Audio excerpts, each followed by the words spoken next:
उस रात शहर सो रहा था, लेकिन कानून जाग नहीं रहा था। बारिश की हल्की हल्की बूंदें सरकारी कॉलोनी की सुनसान सड़कों पर गिर रही थीं। सड़क के आखिरी मोड़ पर एक पुराना सा सरकारी क्वार्टर था, जहां देश का एक ईमानदार आईपीएस अधिकारी अपने परिवार के साथ रहता था। नाम था आदित्य वर्मा। तेज तर्रार, साफ छवि वाला अफसर, जिसने कभी दबाव में झुकना नहीं सीखा था। उसी ईमानदारी की कीमत उस रात उसके पूरे परिवार को चुकानी पड़ी। आदित्य उस समय किसी बड़े केस की जांच कर रहा था, एक ऐसा केस जिसमें पुलिस विभाग के कुछ बड़े अधिकारी, नेता और माफिया शामिल थे। सबूत मजबूत थे, फाइल लगभग पूरी थी और अगले ही दिन गिरफ्तारी होनी थी, लेकिन सिस्टम के भीतर बैठे लोगों को ये मंजूर नहीं था।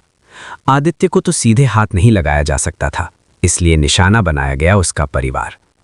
रात के करीब 2 बजे अचानक क्वार्टर के बाहर गाड़ियों के ब्रेक की आवाज गूंजी। बिना नंबर प्लेट की 2 गाड़ियां रुकी, दरवाजे खुले और वर्दी में कुछ लोग उतरे। वर्दी पुलिस की थी, लेकिन नीयत अपराधियों जैसी। दरवाजे पर जोर जोर से दस्तक हुई। आदित्य की पत्नी निधि घबरा गई। उसने आदित्य को जगाया। आदित्य ने दरवाजा खोला तो सामने अपनी ही पुलिस खड़ी थी। बिना किसी वारंट के, बिना किसी सूचना के उन्होंने घर में घुसकर तलाशी शुरू कर दी। शब्दों में सख्ती थी, आवाज में घमंड और आंखों में बदले की आग। निधि सवाल पूछती रही, लेकिन जवाब सिर्फ धक्के थे। आदित्य के बूढ़े माता पिता डर के मारे एक कोने में बैठे कांप रहे थे। उनकी बेटी, जो सिर्फ 12 साल की थी, मां से लिपटकर रो रही थी। तलाशी के नाम पर घर को तहस नहस कर दिया गया। अलमारी उलट दी गई, किताबें फाड़ दी गईं, निजी सामान जमीन पर बिखेर दिया गया।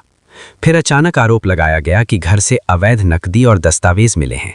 आदित्य समझ गया कि ये सब पहले से तय था, ये साजिश थी। उसने विरोध किया, लेकिन जवाब में हथकड़ी निकाल ली गई। उसी वक्त निधि को धक्का देकर गिरा दिया गया। उसकी चीख कॉलोनी की दीवारों से टकराकर वापस आ गई, लेकिन सुनने वाला कोई नहीं था। पड़ोसी जानते थे कि ये आईपीएस का घर है, फिर भी कोई बाहर नहीं आया। सब डरते थे, क्योंकि सामने पुलिस थी। आदित्य को परिवार के सामने ही गिरफ्तार कर लिया गया। जाते जाते उसने सिर्फ इतना कहा, सच ज्यादा देर दबता नहीं है। लेकिन उस रात सच बहुत कमजोर लग रहा था। अगले दिन सुबह अखबारों में हेडलाइन थी, आईपीएस अधिकारी के घर से अवैध सामान बरामद। मीडिया ट्रायल शुरू हो चुका था। किसी ने ये नहीं पूछा कि बिना वारंट आधी रात को छापा क्यों पड़ा। किसी ने ये नहीं दिखाया कि निधि के हाथ में चोट के निशान थे। किसी ने ये नहीं बताया कि बच्ची को किस तरह डराया गया। निधि अकेली पड़ गई। पति जेल में, समाज शक की नजर से देख रहा था, और पुलिस वही थी जिसने सब किया था। उसने शिकायत दर्ज कराने की कोशिश की, लेकिन थाने के दरवाजे उस पर बंद थे। उसे साफ कहा गया कि अगर ज्यादा बोली तो बेटी की सुरक्षा की गारंटी नहीं होगी। यह सुनकर उसका खून जम गया, लेकिन उसने हार नहीं मानी। उसने सबूत इकट्ठा करना शुरू किया। कॉलोनी के सीसीटीवी फुटेज, मोबाइल की रिकॉर्डिंग, मेडिकल रिपोर्ट, सब कुछ। धीरे धीरे सच की परतें खुलने लगी। कुछ ईमानदार अफसर भी चुपचाप उसकी मदद करने लगे, क्योंकि वे जानते थे कि आज आदित्य है, कल कोई और होगा। 6 महीने तक आदित्य जेल में रहा। उस दौरान उस पर मानसिक दबाव डाला गया, केस वापस लेने के लिए कहा गया, लेकिन उसने इनकार कर दिया। बाहर निधि अकेले लड़ती रही। उसकी हालत खराब हो गई, लेकिन हौसला नहीं टूटा। आखिरकार मामला कोर्ट पहुंचा। एक एक करके झूठ सामने आने लगा। सीसीटीवी में दिखा कि पुलिस आधी रात को बिना वारंट आई थी। मेडिकल रिपोर्ट से साबित हुआ कि निधि के साथ जबरदस्ती हुई थी। नकदी और दस्तावेजों पर फिंगरप्रिंट मैच नहीं हुए। पूरी साजिश उजागर हो गई। जिस दिन आदित्य जेल से बाहर आया, वही दिन पुलिस सिस्टम के लिए शर्म का दिन था। जिन अफसरों ने ये सब किया था, उन्हें निलंबित किया गया। कुछ पर केस दर्ज हुआ, लेकिन सिस्टम फिर भी पूरी तरह साफ नहीं हुआ। आदित्य को बहाल कर दिया गया, लेकिन परिवार पहले जैसा नहीं रहा। बेटी अब भी वर्दी देखकर डर जाती थी। माता पिता की आंखों में अब भरोसे से ज्यादा चिंता थी। निधि के चेहरे पर मुस्कान लौट आई थी, लेकिन उसके भीतर की दरारें हमेशा के लिए रह गई थीं। ये कहानी सिर्फ एक आईपीएस परिवार की नहीं थी।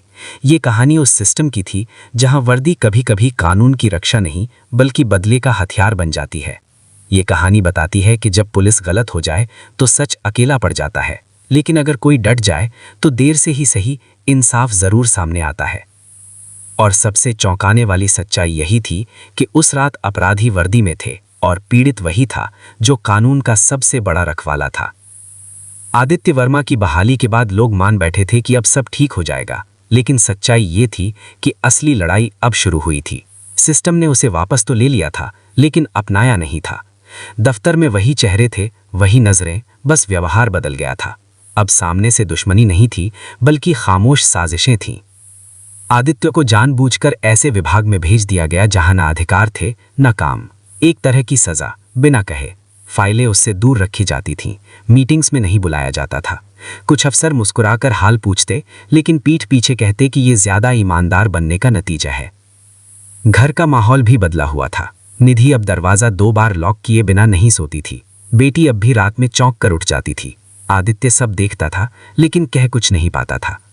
उसे सबसे ज्यादा दर्द इस बात का था कि उसने देश की सेवा की, लेकिन देश ने उसके परिवार को नहीं बचाया। इसी बीच एक दिन उसे एक अनजान नंबर से कॉल आया। आवाज धीमी थी, घबराई हुई।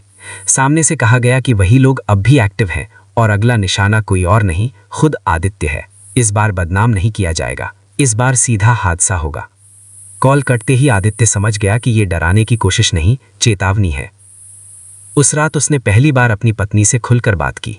उसने कहा कि वो नौकरी छोड़ सकता है, लेकिन झुक नहीं सकता।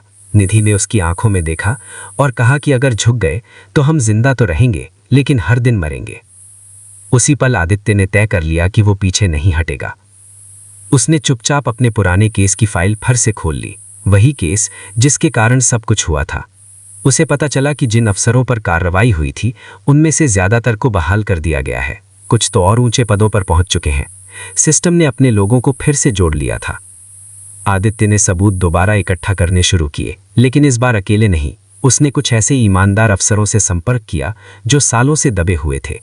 सबके भीतर गुस्सा था, लेकिन डर उससे बड़ा था। आदित्य ने उन्हें भरोसा दिया कि अगर एक गिरा तो सब गिरेंगे, लेकिन अगर सब खड़े रहे तो कोई नहीं गिरेगा। धीरे धीरे एक खामोश नेटवर्क बना। कोई कॉल रिकॉर्ड कर रहा था, कोई दस्तावेज कॉपी कर रहा था, कोई ट्रांसफर ऑर्डर की टाइमिंग नोट कर रहा था। सब कुछ सबूत में बदला जा रहा था। ये लड़ाई बाहर नहीं दिख रही थी, लेकिन भीतर ही भीतर सिस्टम हिलने लगा था। इसी दौरान आदित्य की बेटी के स्कूल में एक घटना हुई। एक पुलिस अफसर का बेटा उसे चिढ़ाने लगा। बोला कि तेरा बाप तो जेल गया था। वो बच्ची चुप रही, घर आकर कुछ नहीं बोली। लेकिन उस रात उसने अपनी माँ से पूछा कि क्या उसके पापा सच में गलत थे। उस सवाल ने निधि को अंदर से तोड़ दिया। अगले दिन आदित्य स्कूल पहुंचा। उसने हंगामा नहीं किया, न शिकायत। उसने बस अपनी बेटी का हाथ पकड़ा और कहा, तुम्हारे पापा ने जेल जाकर भी सच नहीं छोड़ा और यही सही होना है। वो बात बच्ची के दिमाग में बैठ गई, लेकिन आदित्य के भीतर आग और तेज हो गई। कुछ महीनों बाद एक बड़ा मौका मिला। सरकार बदलने वाली थी और पुराने मामलों की समीक्षा शुरू हुई। आदित्य ने सारे सबूत एक साथ एक स्वतंत्र एजेंसी को सौंप दिए। इस बार मीडिया को भी पहले से सूचित किया गया ताकि कहानी दबाई ना जा सके। जैसे ही जांच आगे बढ़ी, नाम सामने आने लगे। बड़े अफसर, मंत्री, कारोबारी, वही लोग जो सालों से खुद को कानून से ऊपर समझते थे। इस बार मामला इतना बड़ा था कि दबाया नहीं जा सका। गिरफ्तारी हुई, पूछताछ हुई और पूरे देश में सवाल उठने लगे कि क्या पुलिस वाकई जवाबदेह है। लेकिन इस जीत की कीमत भी थी। आदित्य को फिर से धमकियां मिलने लगी। इस बार फोन नहीं, सीधे लोग भेजे गए। एक रात उसकी गाड़ी का ब्रेक फेल हो गया, लेकिन वो बच गया। हादसा बताया गया, लेकिन सच्चाई सब जानते थे। निधि ने उस दिन कहा कि अगर कुछ हो जाए तो वो बच्चों को लेकर कहीं चली जाएगी। आदित्य ने पहली बार महसूस किया कि ये लड़ाई सिर्फ उसकी नहीं है। उसने तबादले की मांग की, लेकिन केस छोड़ने से इनकार कर दिया। आखिरकार कोर्ट का फैसला आया। कई बड़े नाम दोषी पाए गए। सिस्टम को झटका लगा, लेकिन पूरी सफाई फिर भी नहीं हुई। आदित्य को राष्ट्रीय स्तर पर पहचान मिली। उसे ईमानदार अफसर कहा गया, लेकिन भीतर से वो जानता था कि ईमानदारी की कीमत बहुत भारी होती है। आज भी वो नौकरी में है, वही वर्दी, वही जिम्मेदारी। फर्क बस इतना है कि अब वो अकेला नहीं है। कुछ लोग उसके साथ खड़े हैं और कुछ अब भी उसे गिरते देखना चाहते हैं। उसका परिवार अब भी सतर्क रहता है। बेटी अब डरती नहीं, सवाल करती है। निधि अब चुप नहीं रहती। और आदित्य जानता है कि सिस्टम कभी एक दिन में नहीं बदलता, लेकिन अगर कोई आवाज़ बन जाए तो खामोशी टूटती ज़रूर है। ये दूसरा भाग सिर्फ लड़ाई की कहानी नहीं है, ये उस सच्चाई की कहानी है कि जब गलत करने वाले वर्दी पहन लें तो सही को और मजबूत होना पड़ता है। और ये लड़ाई तब तक चलती रहती है जब तक सच डरना छोड़ नहीं देता। समय बीतता गया, लेकिन आदित्य वर्मा की जिंदगी में सुकून नहीं आया। बड़े अफसरों की गिरफ्तारी के बाद लोग मान बैठे थे कि सिस्टम सुधर गया है, मगर आदित्य जानता था कि ये सिर्फ ऊपर की सफाई है। नीचे अब भी वही कीचड़ है, वही लोग, वही सोच, बस चेहरे बदल गए थे। उसे एक बेहद संवेदनशील जिम्मेदारी सौंपी गई। एक ऐसा इलाका जहां सालों से अपराध और पुलिस की मिलीभगत की कहानियां दबाई जाती रही थीं। बहुतों ने इसे प्रमोशन कहा, लेकिन आदित्य समझ गया कि ये एक आखिरी परीक्षा है। या तो वो टूट जाएगा या सिस्टम को तोड़ेगा। निधि ने उस दिन ज़्यादा सवाल नहीं किए। उसने सिर्फ इतना कहा कि जो भी हो सच के साथ रहना। बेटी अब बड़ी हो चुकी थी। उसकी आंखों में डर नहीं, समझ थी। वो जानती थी कि उसके पिता कौन हैं और किस कीमत पर खड़े हैं। इलाके में पहुंचते ही आदित्य ने वही देखा जिसकी उम्मीद थी। फर्जी एनकाउंटर, झूठी रिपोर्ट, गरीबों पर जुल्म और बड़े अपराधियों को खुली छूट। उसने धीरे धीरे काम शुरू किया, बिना शोर, बिना प्रचार। कुछ पुलिस वाले बदले गए, कुछ निलंबित हुए और कुछ खुद ही ट्रांसफर मांगकर भाग गए। लेकिन हर कार्यवाही के साथ खतरा भी बढ़ता गया। एक रात उसे पक्का इनपुट मिला कि उस पर हमला होने वाला है। इस बार कोई धमकी नहीं थी, कोई फोन नहीं, सीधा प्लान था। आदित्य के पास दो रास्ते थे, या तो पीछे हट जाए या सामने खड़ा हो जाए। उसने दूसरा रास्ता चुना। अगली सुबह एक बड़े ऑपरेशन की तैयारी थी। इलाके के सबसे खतरनाक गिरोह पर कार्रवाई होनी थी। वही गिरोह जो कई नेताओं और अफसरों का पैसा संभालता था। आदित्य खुद मैदान में उतरा। उसे पता था कि यही दिन तय करेगा कि कहानी कैसे खत्म होगी। ऑपरेशन के दौरान हालात बेकाबू हो गए। चारों तरफ गोलियों की आवाज, भगदड़, चीखें। उसी अफरा तफरी में गोली आदित्य को लगी। वो गिर पड़ा। कुछ पल के लिए सब थम सा गया। उसके साथियों ने उसे घेर लिया। अपराधी भाग खड़े हुए। हॉस्पिटल में जिंदगी और मौत के बीच झूलते हुए आदित्य के सामने उसकी पूरी जिंदगी घूम गई। पहली पोस्टिंग, पहली ईमानदार कार्रवाई, परिवार की वो रात, जेल की दीवारें, निधि की आंखें, बेटी का सवाल। उसने आंखें बंद की और एक ही बात मन में आई, अगर आज मर भी गया तो झुका नहीं। कई घंटों बाद डॉक्टर बाहर आए। ऑपरेशन सफल रहा था। आदित्य बच गया था। उस घटना ने पूरे सिस्टम को हिला दिया। अब बात सिर्फ फाइलों की नहीं थी, एक अफसर की जान पर हमले की थी। जांच ऊपर तक गई। जिन लोगों को कभी छुआ नहीं जा सकता था उनके नाम खुलेआम लिए गए। इस बार मामला दबाया नहीं जा सका। आदित्य को राष्ट्रीय सम्मान मिला। भाषण देने को कहा गया, इंटरव्यू हुए, तस्वीरें छपीं। लेकिन उसने हर जगह एक ही बात कही, मैं हीरो नहीं हूं, मैं सिर्फ अपना काम कर रहा हूं। असली हीरो वो लोग हैं जो हर दिन डर के बावजूद सच के साथ खड़े रहते हैं। कुछ साल बाद आदित्य ने स्वेच्छा से फील्ड जॉब छोड़ दी। उसने ट्रेनिंग एकेडमी ज्वाइन की। अब वो नए अफसरों को सिर्फ कानून नहीं, हिम्मत सिखाता था। वो उन्हें बताता था कि वर्दी ताकत नहीं, जिम्मेदारी है। और अगर कभी सिस्टम और सच में टकराव हो तो सच का साथ देना। उसका परिवार अब सुरक्षित था। बेटी अब गर्व से कहती थी कि उसके पापा पुलिस में हैं। निधि की आंखों में अब डर नहीं, सुकून था। जख्म थे लेकिन शर्म नहीं थी। और इस तरह ये कहानी खत्म नहीं हुई, बल्कि एक मिसाल बन गई। एक ऐसी मिसाल जो बताती है कि जब पुलिस गलत हो जाए तब भी अगर कोई एक अफसर सच के साथ खड़ा हो जाए तो पूरा सिस्टम हिल सकता है।